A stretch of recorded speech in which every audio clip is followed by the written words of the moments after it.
Bienvenidos a este segundo encuentro de la virtualidad del curso de Derecho Internacional Privado. El tema que abordaremos en el encuentro de hoy lleva por nombre el conflicto de leyes y de aquí se desprenden tres elementos muy importantes para el desarrollo de la teoría del derecho internacional privado, que tiene que ver con las normas de conflicto, las reglas de conflicto, los puntos de conexión o puntos de contacto como suele encontrársele en diferentes documentos de apoyo o de estudio del derecho internacional privado. Entonces es importante que arranquemos por preguntarnos qué se entiende por conflicto de leyes, pero antes de eso también entender cómo surgen y cómo pueden resolverse estos conflictos. Por eso tenemos que tener en cuenta bajo qué condiciones podríamos estar definiendo que nos encontramos ante un conflicto de leyes, y una vez frente a este conflicto, pues cuál es el método, cuál es la estructura y cuál es el contenido de las reglas que están allí para solucionar esos mencionados conflictos. Nosotros habíamos venido hablando de un principio que es el de la autonomía, y es el cual le permite a cada territorio establecer las leyes que van a regirse dentro de su ámbito de jurisdicción, de su espacio de competencia, dentro de su territorio. Sin embargo, nosotros sabemos que esa soberanía o ese principio de la autonomía es limitado, y por esa razón es necesario que los diferentes ordenamientos jurídicos, los diferentes estados, establezcan sí la obligatoriedad de la ley dentro de sus territorios, pero que también reconozcan que esa obligatoriedad de cumplimiento se encuentra limitada o restringida a aspectos como el territorio. Por esto entendemos que hay que preguntarnos cuáles son los límites de la ley. En primer lugar, tenemos que entender que la ley tiene dos características, la permanencia y la generalidad. La ley es permanente porque es obligatoria para quienes desarrollan cualquier tipo de actividad dentro de un estado. Y en ese orden de ideas, pues también es general porque es aplicable a todas las relaciones, situaciones o hechos que tengan que ver con cierta relevancia jurídica y que ocurren dentro del territorio en el cual cierto estado ejerce soberanía. Esto nos permite entender, a propósito de la pregunta como cuáles son los límites de la ley, que existe o se puede establecer un límite dual de las leyes. El primero es que la ley tiene un límite de carácter espacial o territorial, ya que la ley es de obligatorio cumplimiento dentro de los límites del territorio en el cual el Estado los expidió. Pero si recuerdan el principio de la permanencia del que hablábamos hace un momento, de aquí se nos desprende un nuevo límite, y es el límite subjetivo. Y este límite es subjetivo porque amplía y extiende la soberanía del Estado y, en consecuencia, los efectos de su ley. Y esto se debe a que decíamos que el principio de la permanencia establece la obligatoriedad de cumplimiento de la ley por parte de los súbditos del Estado, en cualquier momento, sin importar el lugar donde estos se encuentren. Esto abre la posibilidad de que esta ley pueda llegar a ser aplicada incluso fuera de los límites territoriales en los que se expidió una ley. Por eso entonces hablamos de la consideración de dos límites dentro de la aplicación de la ley. La primera, pues como aparece en la diapositiva, es un límite espacial, pero también, a propósito de la extraterritorialidad de la obligación de cumplir una ley, hablamos de un límite subjetivo, y que justamente se caracteriza porque aun cuando los súbditos o las personas o los individuos se encuentren fuera del Estado, aún se encuentran sujetos a las disposiciones que establezcan las leyes de su territorio. Y es pues justamente la posibilidad de la existencia de estos dos límites, tanto el espacial como el subjetivo, la causa principal de los conflictos de las leyes. Vamos a suponer una situación, un ejemplo bastante sencillo en que un sujeto, por ejemplo nacional colombiano, se traslade a España. Una vez estando allí, esta persona desarrolla su vida cotidiana, sus actividades normales, y en el marco de la celebración de esas actividades cotidianas, pues esta persona celebra un contrato o construye relaciones familiares o adquiere cualquier tipo de obligación o creencia, etcétera. La gran pregunta que nos hacemos entonces es ¿cuál será el ordenamiento jurídico que se debería observar para lograr la validez y la legalidad de esas actuaciones que desarrolle ese connacional? Si nos basamos únicamente en el límite espacial, le correspondería el ordenamiento jurídico español, entonces establecer cuáles son las leyes aplicables con base pues en su soberanía territorial. Sin embargo, si hablábamos de una permanencia de las leyes colombianas, estas deberían seguir siendo aplicables sobre el nacional colombiano que se encuentre fuera del territorio. Entonces la gran pregunta que se abre es cómo solucionar ese conflicto a propósito de la coexistencia o la presencia de estos dos límites o la consideración de estos dos límites. ¿Debe tenerse en cuenta el territorio o el domicilio o la nacionalidad? Esas son las preguntas que resolvemos aquí en este curso de Derecho Internacional Privado cuando profundizamos en la teoría del conflicto de las leyes. Conflictos que se vienen acrecentando y se vienen complejizando por un fenómeno del cual pues hemos venido hablando desde el principio del curso, que es la globalización. Globalización que entendemos que no solo se reduce a las interacciones económicas, sino que desde luego también involucra otro tipo de relaciones de carácter social, jurídico y cultural, por ejemplo. Por eso entonces ya tenemos suficientes elementos para poder definir qué es el conflicto de leyes y lo entendemos entonces como aquella situación en la que una relación jurídica se presenta la posibilidad de que se puedan aplicar las leyes de dos o más estados. Es importante reconocer lógicamente la característica que se establece acá, y es que esos ordenamientos jurídicos estatales deben ser materialmente diferentes, y ya que es esa diferencia justamente la que fortalece la idea del conflicto de las leyes, se hace la necesidad de encontrar cuál es el método que pueda designar con mucha mayor facilidad cuál es la ley aplicable. Por eso hablemos ahora de los elementos del conflicto de leyes. Se definen o se entienden básicamente 4. El primero es la relación jurídica. Ese es el elemento desde luego más evidente para nosotros, y es que partimos del supuesto de hecho. Debe haber algún acto, algún hecho que tenga una relevancia jurídica y que genere algún tipo de vinculación, ya sea de carácter real o personal, no importa si es a través de un contrato o de un acto jurídico o de un delito civil, o que se estén presentando algún tipo de obligación o derecho de fuente legal o administrativa, y que debe generarse a través de un supuesto fáctico que debe contener en sí mínimo 2 ordenamientos jurídicos para que se pueda considerar un supuesto o una situación privada internacional. Por ejemplo, pensemos en un contrato que es celebrado en un país, por ejemplo en el nuestro, contrato celebrado en Colombia entre un colombiano y un argentino, y este contrato ha de ser ejecutado en Perú, que es evidentemente un lugar distinto al nuestro. Aquí se considera entonces cuál es la ley aplicable, la colombiana, la argentina o la peruana. Fíjense que ya tenemos un conflicto de leyes que parte de una situación jurídica, un supuesto de hecho que obliga a la inclusión pues justamente de otros ordenamientos jurídicos involucrados por una situación en este caso de carácter contractual. O pensemos en un proceso de adopción de un menor colombiano que sea adoptado pues precisamente por una pareja de italianos y que tengan pensado residenciarse en Holanda. ¿Cuál es la legislación aplicable a este proceso de adopción? Desde luego que ya lo sabemos porque lo hemos visto antes en clase, pero estos son el tipo de relaciones jurídicas sobre las cuales se desarrollan estos conflictos de leyes. En todo lugar tenemos el elemento extranjero o internacional. Aquí se establece que, y como decíamos anteriormente, que en esta relación jurídica, en este supuesto de hecho, debe hablarse de la existencia de un elemento o punto de conexión que sea extranjero. Se entiende que si este punto de conexión no es extranjero, inmediatamente no estamos frente a una situación privada internacional. Por eso estamos hablando de elementos como la celebración de un contrato, el domicilio de las partes, el lugar de la ejecución, o la diferencia entre nacionalidades y la residencia, por ejemplo, del menor con los padres adoptantes que se encuentren pues justamente adelantando este proceso de adopción.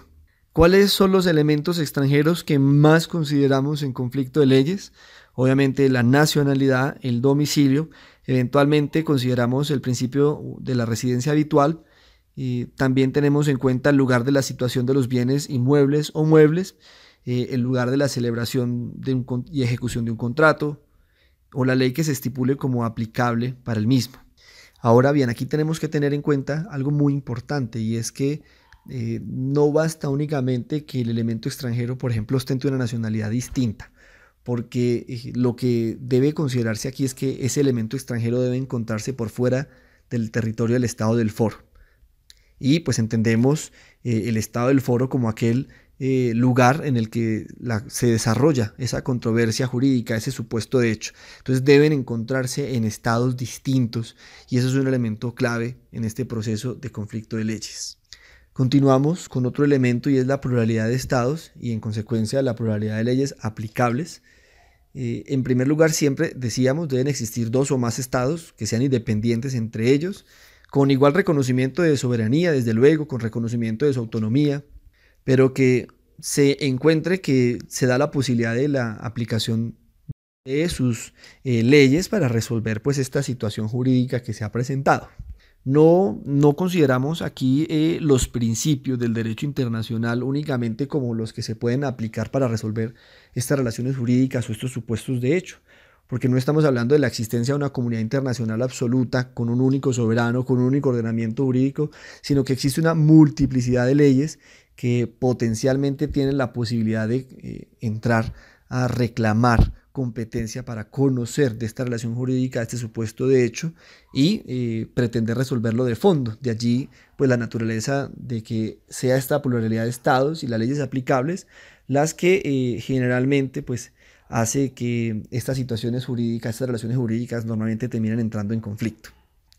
Lo que sí tenemos que tener aquí muy claro, a modo concluyente de este elemento, es que si bien es cierto, se reconoce la aplicabilidad de esas leyes de diferentes estados, estas tienen que ser realmente aplicables, deben considerarse aplicables y obligatorias en la relación jurídica o en el supuesto hecho que haya generado el conflicto.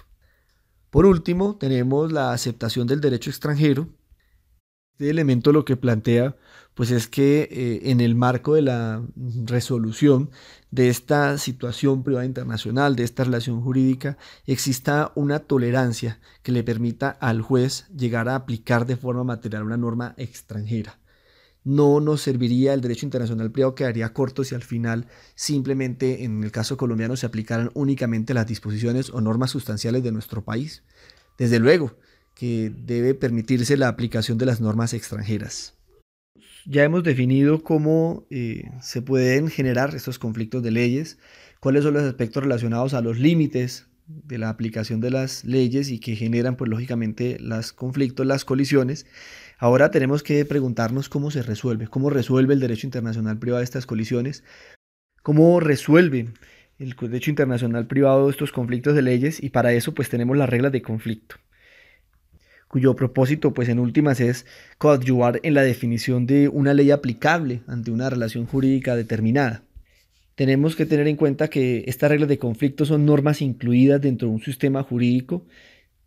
Estas permiten el establecimiento o la definición de los puntos de conexión o los criterios según los cuales se puede identificar con mucha mayor facilidad las normas aplicables o que sean competentes para resolver una situación de derecho internacional privado. Y hablamos entonces de 5 elementos que conforman o dan características a estas reglas de conflicto. La primera pues es su carácter normativo, como lo decíamos hace un momento. Todas estas reglas hacen parte del ordenamiento jurídico interno y eso nos lleva entonces justamente al segundo aspecto, que es la incorporación de un ordenamiento jurídico interno. Tercero, estas normas también deben estar enunciadas como dentro de un punto de conexión que justamente sirva de criterio para resolver el conflicto de leyes que se ha generado. También estas reglas de conflicto deben incluir bien sea el hecho, la relación o la categoría jurídica sobre la cual se va a dar una resolución. Y finalmente la consecuencia jurídica, que será pues la determinación o identificación de cuál es la ley aplicable a un caso.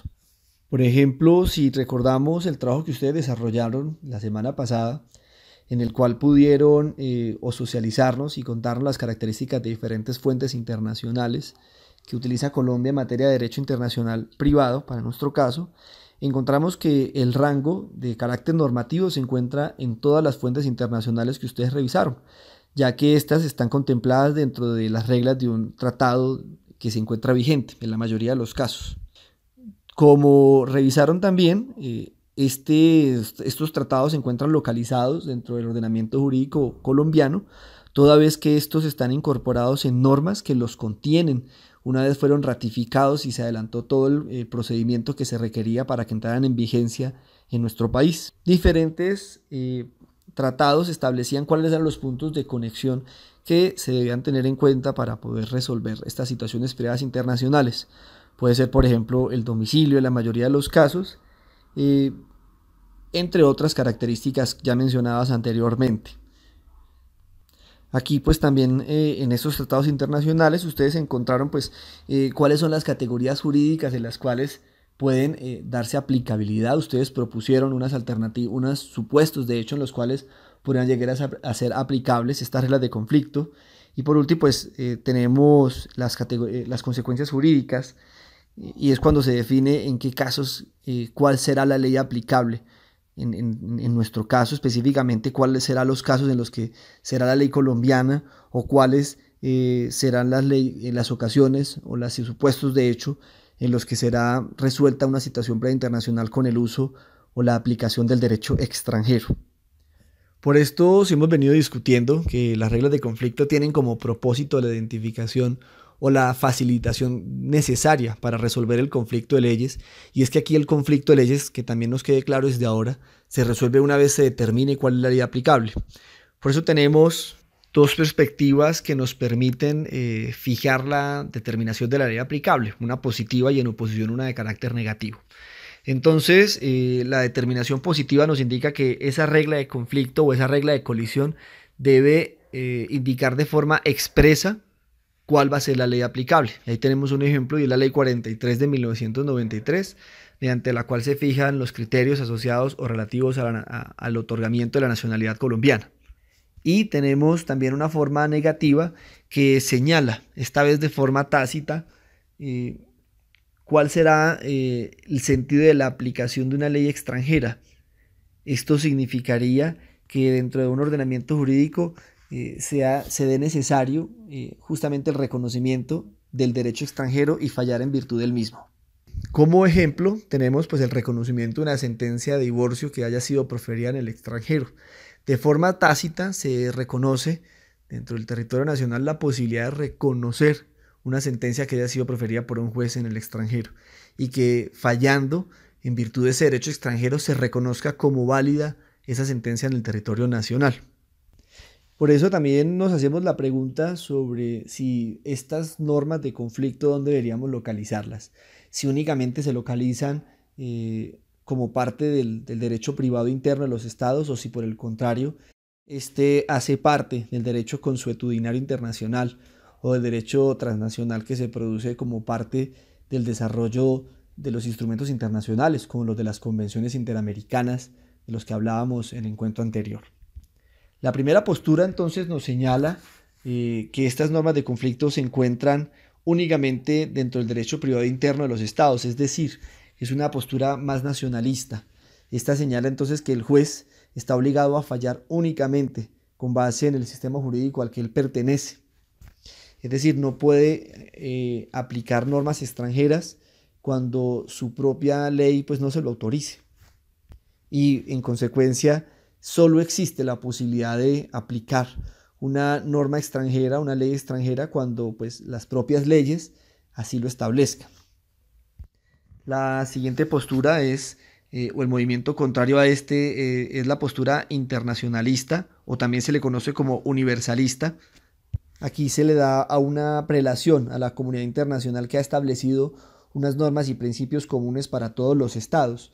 Entonces existen ciertas entidades de carácter supranacional que han desarrollado diferentes acuerdos, convenciones, tratados que sin embargo pues pues no resultan del todo fáciles de asimilar en todos los estados, toda vez que pues esta visión internacionalista pues podría poner en riesgo las concepciones que se tengan sobre la soberanía, los límites o la validez de las normas estados, el principio de la autonomía de cada estado para establecer cuáles son las legislaciones en materia de derecho privado.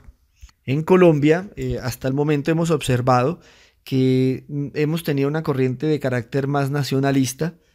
Sin embargo, esto no significa que en nuestra legislación no se apliquen, por ejemplo, normas de carácter internacional, ya que existen ejemplos de tratados que consagran pues estas reglas de conflicto internacionales, como por ejemplo algunas de las que ustedes explicaron, está el Tratado de Montevideo de 1989, la Convención de Derecho Internacional Privado, también conocido como el Código Bustamante, la Convención Interamericana sobre Conflictos de Leyes en materia de adopción de menores de 1984, la Convención Interamericana sobre Obligaciones Alimentarias del 1989, la Convención Interamericana sobre el Derecho Aplicable a los Contratos Internacionales de 1994 y distintos convenios que han sido suscritos en el marco de la Conferencia de la Haya de Derecho Internacional Privado, un organismo de carácter internacional del cual ya en algún momento hablamos en la clase.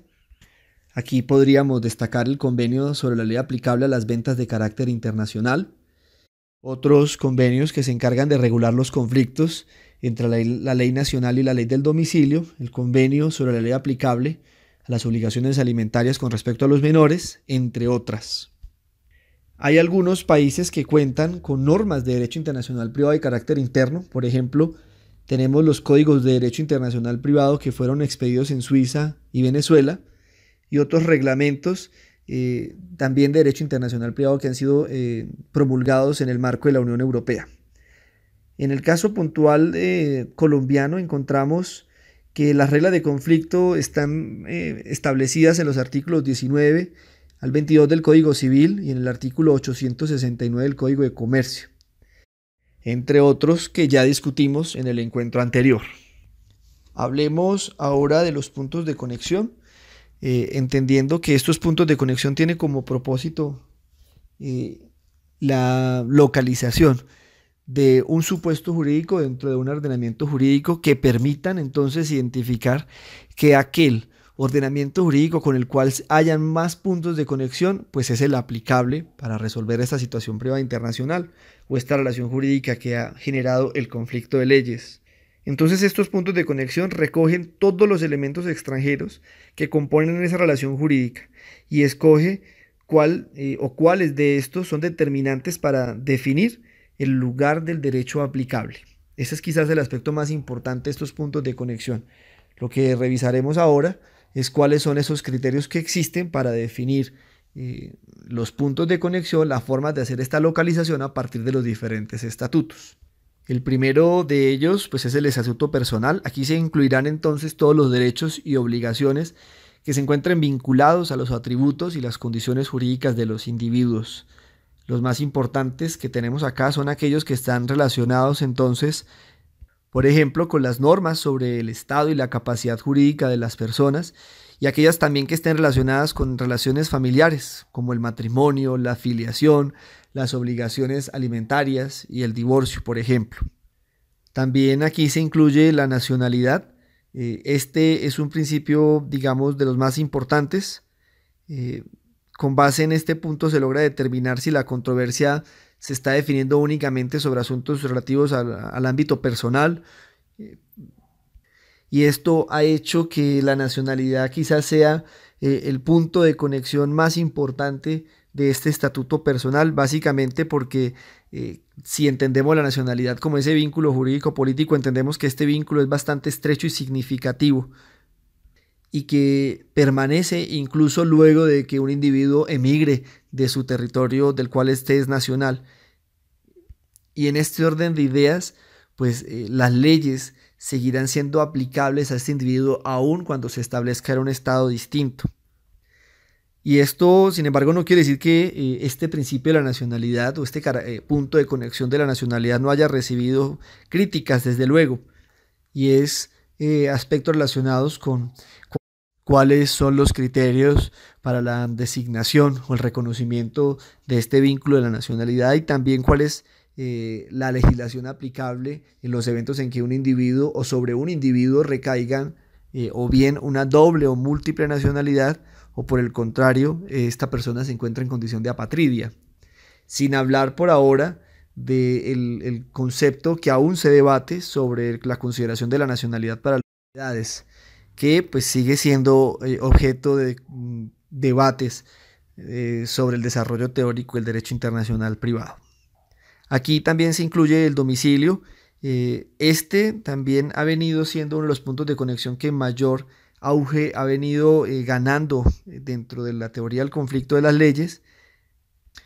La ventaja que ofrece pues este punto de conexión y por lo cual viene siendo más utilizado hoy también en día como mecanismo para la determinación de la ley aplicable en derecho internacional privado, pues es que este domicilio o la elección de este domicilio le da la oportunidad al individuo de desligarse de manera voluntaria de las leyes del Estado a las cuales él pertenece y de alguna u otra manera establecer su plan de vida en un territorio distinto. Aunque desde luego este punto de conexión no se encuentra pues exento de las críticas que pues han considerado que este mismo puede reemplazarse por otro criterio alternativo del cual hablaremos a continuación, como puede ser el de la residencia habitual, que pues es tenido en cuenta en diferentes territorios como el de Dinamarca, Noruega, Guatemala o Brasil, por citar algunos ejemplos. A continuación hablaremos por último de el punto de conexión de la residencia habitual o simple. Se ha esbozado en diferentes discusiones que ante los inconvenientes que puedan surgir a propósito de la aplicación exclusiva de los criterios de la nacionalidad o del domicilio, pues este principio de la residencia habitual ha venido tomando un papel importante como punto de conexión. Y es que este principio o este punto de conexión supera pues todos los inconvenientes que se desprendan de la conservación de la nacionalidad por parte de un individuo cuando pues este se ha retirado del territorio del cual es originario. Y es también muy utilizado este como punto de conexión porque pues genera una mayor garantía de la igualdad en cuanto a la designación del ordenamiento aplicable, pues toda vez que el residente habitual de un estado se somete también a todas las disposiciones que se establezcan dentro del sistema jurídico en el que se encuentra. Ahora conversemos sobre el estatuto real y los puntos de conexión que aquí se establecen. Aquí solamente hay uno, y es que el punto de conexión que vincula a un ordenamiento jurídico está definido por el lugar de la situación o la ubicación de un bien. Esto involucra entonces todos los derechos reales, tanto los principales como los accesorios. Aquí estamos hablando del uso, del goce y la disposición de los bienes, así como de instituciones tales como la prenda, la hipoteca y la servidumbre. Nosotros entonces recordamos lo que vimos en su momento de la escuela francesa.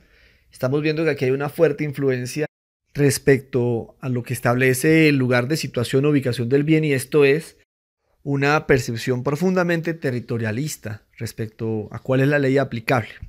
Y es que el código establece en el artículo 20 que todos los bienes, bien sean muebles o inmuebles, que se encuentren ubicados dentro del territorio colombiano estarán regidos por las leyes colombianas, incluso cuando sus propietarios sean extranjeros. Ahora continuamos con el Estatuto de las Obligaciones. Aquí vamos a considerar entonces todas aquellas obligaciones y derechos que tengan como fuente un contrato o un acto jurídico del cual se genere algún tipo de responsabilidades, o aquellos hechos también antijurídicos que generen pues obligaciones o responsabilidades extracontractuales.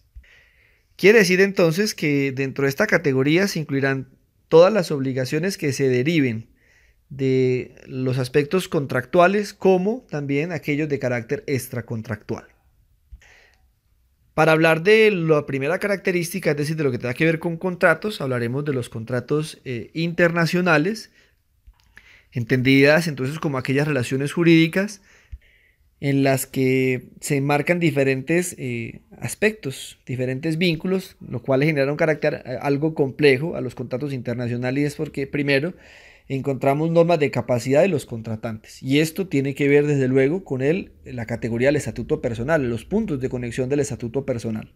También incluimos las formalidades que se imponen para la celebración del contrato, y por último las cuestiones que estén referentes al fondo de lo acordado y a la ejecución y el cumplimiento pues, de las obligaciones que establece el contrato. Por eso revisemos en primer lugar cuál es la ley aplicable a la forma de los contratos. Normalmente todas las formalidades externas que deba cumplir un contrato para que se considere formalmente válido pues se establecen o se deben regir de acuerdo al lugar de celebración. Si, por ejemplo, si en Colombia se está celebrando un contrato entre un ciudadano costarricense y un ciudadano mexicano, es un contrato de prestación de servicios que va a ser ejecutado en Canadá, pues este contrato tiene que cumplir con las formalidades que disponga o exija la ley colombiana. aun si alguna de las formalidades que establezca la legislación colombiana no sean aplicables en cualquiera de los otros países. Esto no significa que pues, no van a ser tenidas en cuenta. Si la legislación colombiana establece alguna formalidad que no exigen los demás países, si el contrato es celebrado en nuestro territorio, debe hacerse bajo lo que establezca la legislación colombiana. Ahora revisemos lo que tiene que ver con la ley aplicable al fondo de los contratos. Y aquí tenemos en cuenta los puntos de conexión que se utilizan pues, justamente como elementos dentro de estos contratos internacionales. Primero es el lugar de la ejecución y es pues donde justamente, como ya lo sabemos, la obligación que genera el contrato pues va a ser cumplida. Si este contrato pues ha de ejecutarse en más de un lugar, la legislación aplicable que debe tenerse en cuenta es aquel o aquella donde se desarrollen las obligaciones más importantes del contrato. Otro punto de conexión que suele ser tenido en cuenta es el lugar de la negociación y pues como su nombre lo indica, aquí lo que se establece pues es justamente que se fije cuál fue el lugar en el cual las partes trazaron y establecieron el contenido del contrato que posteriormente sea suscrito. En el caso colombiano no suele ser muy tenido en cuenta este punto de conexión, es mucho más frecuente su utilización en el ordenamiento jurídico de los Estados Unidos. Sin embargo, este punto del lugar de negociación suele ser importante cuando el lugar de negociación coincida también, por ejemplo, con el lugar de la celebración o el de la ejecución o del bien que ha generado pues, el contrato. Y por último, tenemos como punto de conexión el de la autonomía de la voluntad y lo que permite pues, este principio es que las partes puedan pactar cuál es el ordenamiento jurídico aplicable. Este punto de conexión aún ha sido muy poco aplicado en nuestro país. Es mucho más frecuente su utilización en Europa. La razón no es distinta al proceso de integración de toda la Unión Europea.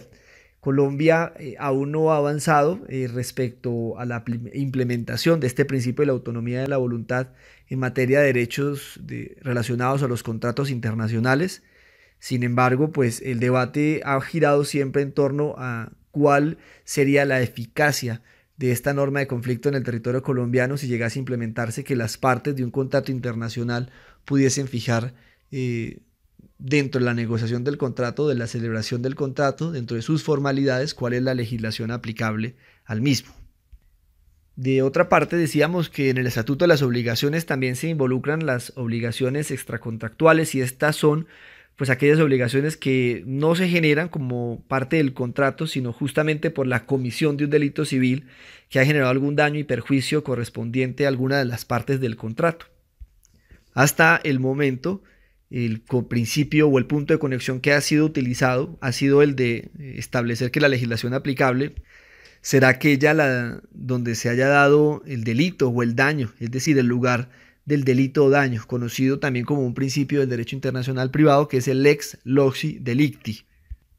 Aunque sobre este principio pues volveremos a profundizar en las aplicaciones del derecho internacional privado en el tercer corte, cuando entendamos pues justamente cómo este principio no ha sido de fácil aplicación después de todo, cuando hablamos por ejemplo de los daños que puedan generarse por el uso de un bien que ha sido exportado y por la dificultad que supone pues justamente la comisión de ese delito y la observancia que se da en diferentes territorios sobre la forma en que ha de resolverse la misma. Ahora que identificamos las características del conflicto de leyes, de las reglas de conflicto y cómo éstas funcionan para la identificación, pues seguimos abordando la metodología en que se utilizan estas reglas para resolver estos conflictos de leyes. Pero antes de partir de eso tenemos que hacer una diferenciación, un paralelo entre las reglas de conflicto y las normas sustanciales. Empecemos por revisar las reglas de conflicto entendidas como aquella norma que, como hemos dicho, ayuda a identificar la norma sustancial aplicable, de ahí que estén relacionadas la una con la otra. Un ejemplo de regla de conflicto puede estar en el artículo 21 del Código Civil sobre las formas de los instrumentos y de la cual hablamos la semana pasada. Y lo que establece esta regla de conflicto es que las formas de los instrumentos públicos se determinará por la ley de un país en que hayan sido no otorgados. Y en este sentido quiere decir que el juez colombiano, en lo que sea referente a la comprobación de la legalidad de un otorgamiento de un instrumento público, deberá observar entonces cuál fue la legislación en la cual se otorgó dicho instrumento.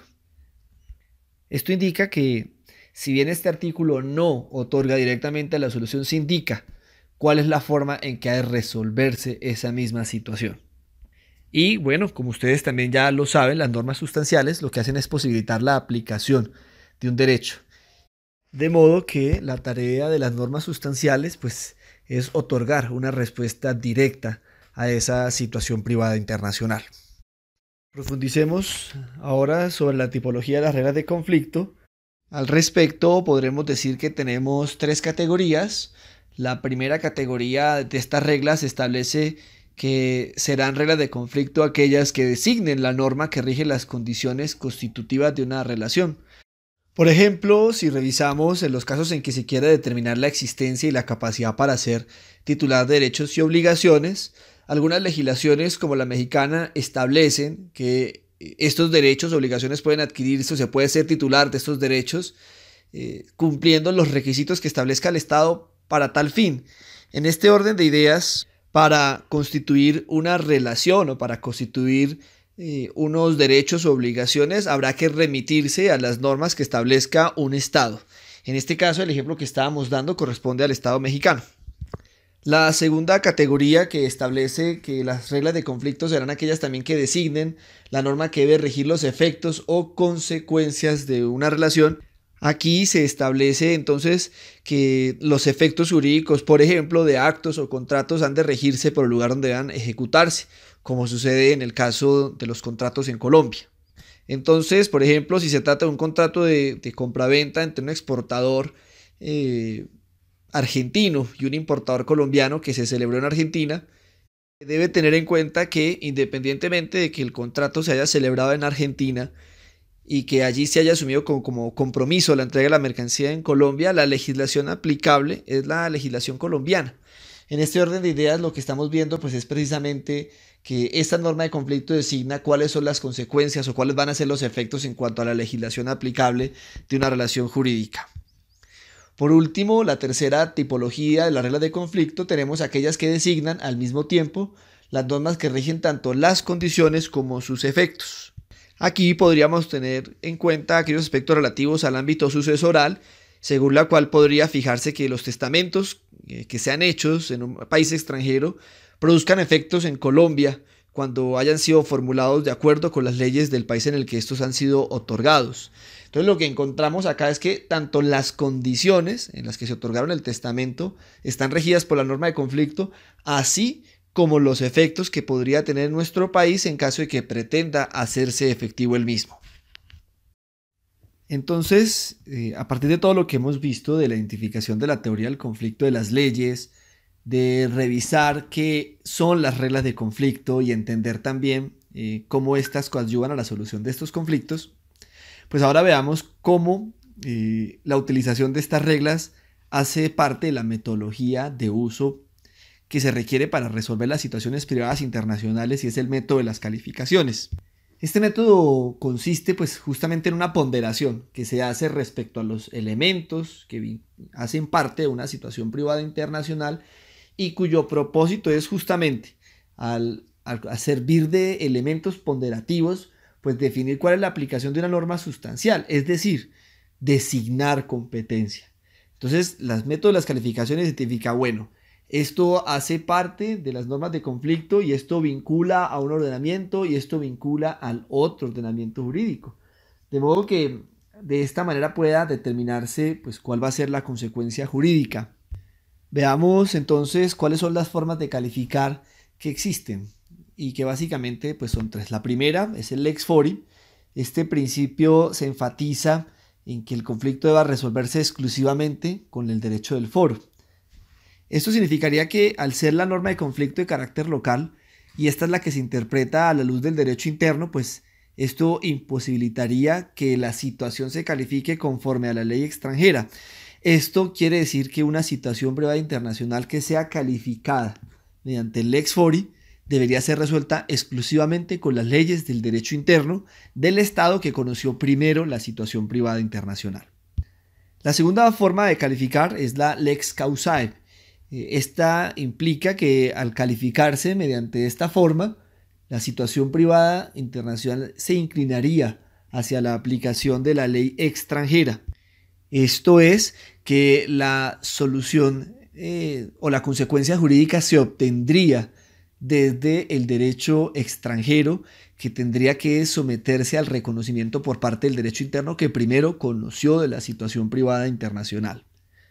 Por último, tenemos el método comparado. Esto está basado desde luego en el derecho comparado y permite que mediante una abstracción, mediante un análisis, se logre llegar o se logren crear nuevas nociones un poco más valederas para los diferentes sistemas nacionales.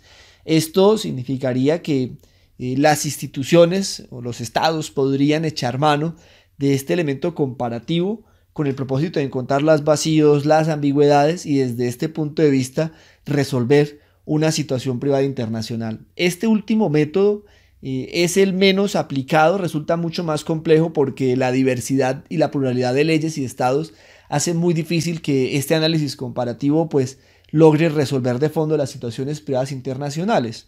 Por eso nosotros vamos a quedarnos con el lex fori y el lex causae como métodos de calificación, y de aquí en adelante lo que nos viene de tarea es, en todos los supuestos de hecho, en todas las situaciones que revisemos, hacer el ejercicio de la calificación o reconocer cómo se desarrolló ese ejercicio de calificación. Es decir, cuando se desarrolló la ponderación de un supuesto, de una situación privada internacional, cuáles de los elementos, de los puntos de conexión calificarían a esa situación como lex fori, es decir, para ser calificada o ser resuelta con el derecho interno, y qué elementos calificarían esa situación mediante la lex causae, es decir, que sirvan para ser resueltos con el derecho extranjero.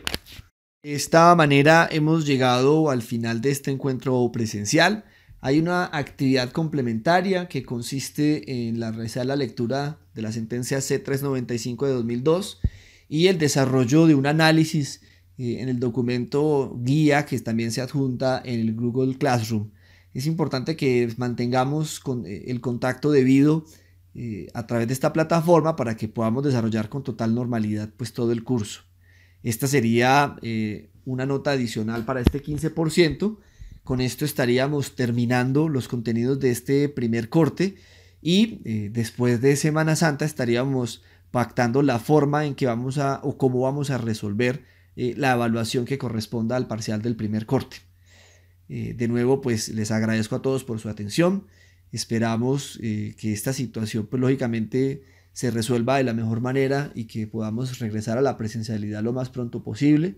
Hasta tanto, pues seguiremos a través de la virtualidad y para eso, pues también les agradezco mantenerse, pues, con y seguir las indicaciones que nos está dando, pues, el gobierno nacional para poder contribuir, ¿no?, al cuidado que se necesita para frenar, pues, el crecimiento de esta pandemia que a todos nos ha afectado. Nuevamente muchísimas gracias, deseándoles muchos éxitos a todos. Nos estaremos hablando entonces a la próxima. Recuerden que todas las inquietudes que tengan, las sugerencias, demás observaciones y comentarios, los pueden hacer a través de este video, los pueden hacer a través del Google Classroom o a través del correo institucional o a través del grupo de WhatsApp. Creo que tenemos suficientes medios de comunicación para estar pues en constante contacto. Que estén muy bien y hasta la próxima.